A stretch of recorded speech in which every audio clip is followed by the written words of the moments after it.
It's not long and the gig is up. They see through you.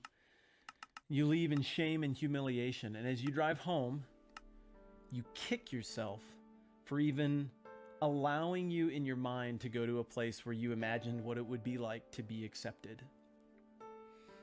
Like I said, we have all been there in that exact, precise situation.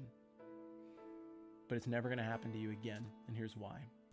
Because in this video, I'm going to give you just enough detail about the Protestant Reformation to set you up to look awesome at parties where people like to talk about significant 16th century historical religious movements.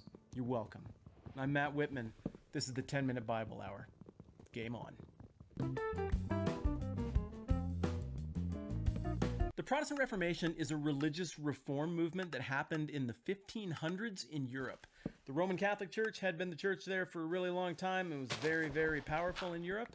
And a bunch of people from within the Roman Catholic Church said, yeah, things have gotten weird and kind of broken. They had theological reasons for this and practical reasons for this. These two sides argue it out, with one side having most or all of the power in the conversation and the other being, well, at their mercy. But somehow the ideas of the reformers get so much traction that the powerful are forced to acknowledge the validity of those ideas, or to at least tolerate the existence of those ideas.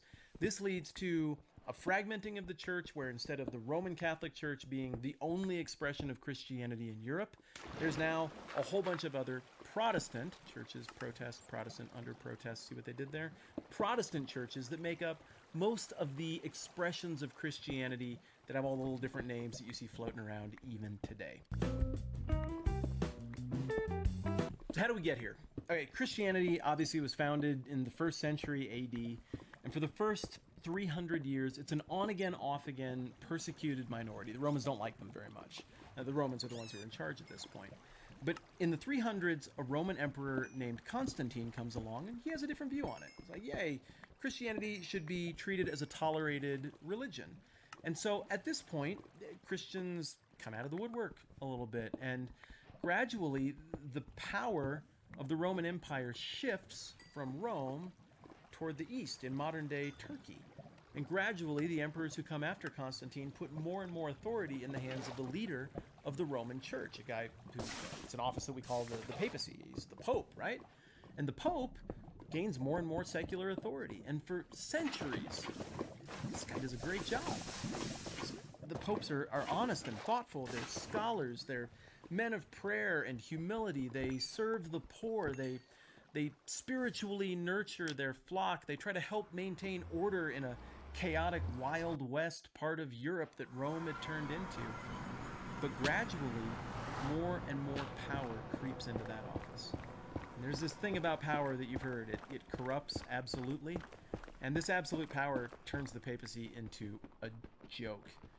And by the time we get to the Middle Ages, say starting in about 1000 AD, the Pope has become the most powerful person maybe in the history of the world. Popes have the ability to appoint kings. Popes have the ability to depose kings. Through those puppet kings, they have the ability to levy taxes. They have the ability to issue decrees of capital punishment, to kill people for thinking the wrong thoughts. Popes have the ability, by roughly 1000-ish AD, a little later, to raise armies and send them off to fight foreign countries on their behalf. That's what the Crusades are.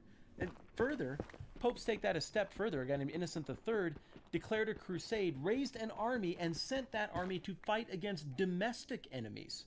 People who just thought the wrong stuff about Christianity in France, killed them all. The Pope was someone to be taken very seriously. But here's the thing, if that kind of power is just sitting there for the taking in an office, it's going to be bad people who are going to try to take it. I mean, maybe good people will want that power, but they're not going to be willing to do what it takes to get it. And